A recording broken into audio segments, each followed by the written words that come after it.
By 1979, the question Nigel Kneale has been asking for more than 20 years no longer needs to be posed. Authority has failed. The earlier Quatermass serials are structured around warning. They show systems moving too fast, denying evidence, or asserting control where none exists. Each time, catastrophe follows. And each time, the implication is that something might still be learned. The final serial removes that hope.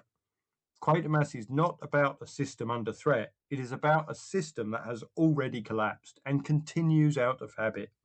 From the opening moments, the tone is unmistakable. This is not a story about intervention or prevention. It is a post-mortem. Society has fragmented. Institutions still exist in name, but they no longer command legitimacy or trust. Authority has not been overthrown. It has simply become irrelevant. This is a crucial distinction. Kneale does not imagine a dramatic overthrow of power. There is no revolution that clears the ground for a renewal. Instead, governance erodes. Structures remain, but they are hollowed out, bypassed, ignored. The future Quatermass presents is one of drift. People organise themselves around identity, grievance and spectacle. Youth movements form not to demand reform, but to escape meaning altogether. Violence is no longer political, it is performative. And the institutions that once claimed responsibility for the collective good can no longer respond. Quatermass himself returns not as a man of action, but as a witness. He is older, sidelined, and painfully aware that the arguments he once made have been absorbed without effect. This is not the Quatermass of urgency and confrontation. This is Quatermass after exhaustion. The system no longer resists him. It simply doesn't listen. That silence is the most chilling aspect of the serial. Earlier, authority failed through ignorance, denial, or arrogance. Now it fails through absence. There is no meaningful decision-making left to oppose. Kneale's vision of collapse is deliberately undramatic.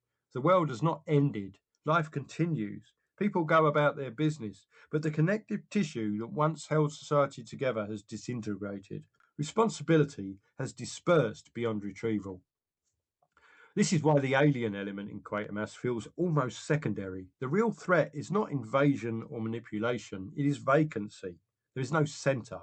Institutions cannot respond because they no longer know what they are for.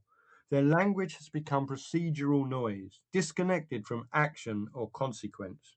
The youth cult that emerges in the serial is often misread as the central idea, but it is better understood as a symptom. When authority loses credibility, meaning does not vanish, it mutates. Young people gather not because they believe in a coherent alternative, but because collective spectacle offers something institutions no longer can: intensity. This is not rebellion, it is abandonment. The tragedy of Quatermass lies in its recognition that once authority collapses, it cannot simply be rebuilt by reason or expertise. The conditions that sustained it are gone. Quatermass understands this. His attempts to intervene are not framed as heroic. They are framed as necessary, insufficient, and too late. This is a devastating reversal of the earlier serials. Once, Quatermass fought bureaucracy. Now, there is nothing left to fight. The few remaining officials he encounters are exhausted caretakers of structures that no longer function. They maintain appearances. They file reports. They speak the language of governance. But nothing follows. Kneale is ruthless in his depiction of this inertia. There is no nostalgia for lost order, no sentimental longing for authority to return. The serial does not argue that institutions were good once and simply need repairing. It argues that their failure was cumulative and final. The implications are bleak. If authority cannot act and cannot be trusted, then decisions are made elsewhere by crowds, by movements, by forces that thrive on spectacle rather than deliberation. In this world, catastrophe is not prevented or denied, it is absorbed. That is the final stage of institutional failure. What makes this serial so unsettling is how quietly it arrives at this conclusion. There is no grand summation, no speech declaring the end of civilization. The collapse is already assumed. This is Kneale's most pessimistic work, not because it imagines horror, but because it imagines continuity without purpose. The world does not burn, it continues, diminished. Quatermass's role, finally, is to articulate what has been lost, not in practical terms, but in moral ones. He presents a belief that knowledge, responsibility, and decision making once mattered.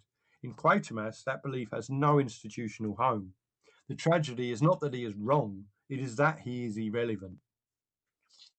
This is why the serial feels so different from its predecessors.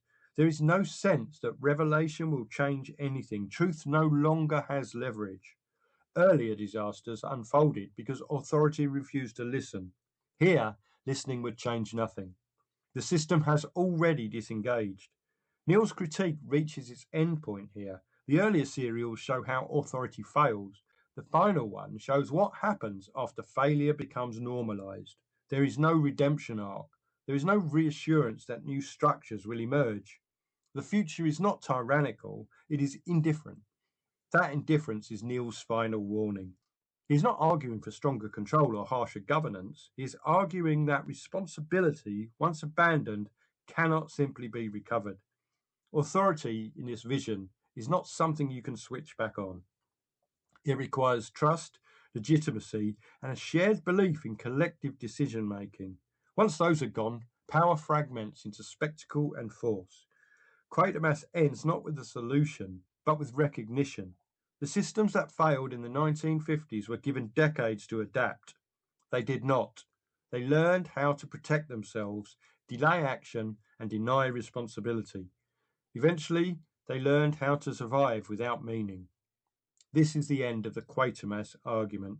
Not invasion, not denial, not arrogance, but exhaustion. In closing the sequence this way, Kneale refuses to offer comfort. He does not suggest that catastrophe will shock society back into coherence. He does not imagine a reset. He shows a world that has learned to live with failure. That, for Kneale, is the true horror.